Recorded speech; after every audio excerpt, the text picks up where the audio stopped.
আল্লাহ আমাদের যত আমিন আল্লাহ মাওলানা কারীম ডক্টর শফিকুর রহমান অসুস্থ আল্লাহ আল্লাহ বাবা বন্ধ হয়ে গেছে আল্লাহ পিতার সেটাকে বলদের মাওলা পরিপূর্ণ সুস্থতা পায় পরিপূর্ণ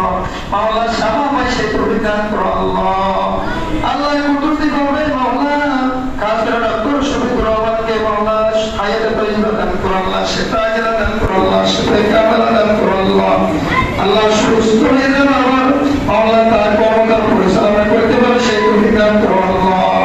আল্লাহ কাজ করে সুস্থ হয়ে মানুষের দরবারে সেবা করার প্রবিধান করো আল্লাহ আল্লাহ তুমি কুদরতি ভাবে তাকে সুস্থতা দান করো আল্লাহ আল্লাহ ডক্টর শফিকুর রহমানকে মাওলা তোমার মাওলা মোহাম্মদের খাজা থেকে মাওলা তাকে সুস্থ হওয়ার প্রবিধান করো আল্লাহ আল্লাহ কাছে আমাদের উপর আমাদের পরিবার পরিবারদের উপর সন্তানদের উপর তোমার কাছে রহমত নাযিল করো আল্লাহ মসজিদের পাশে কবরওয়ালাদের কবর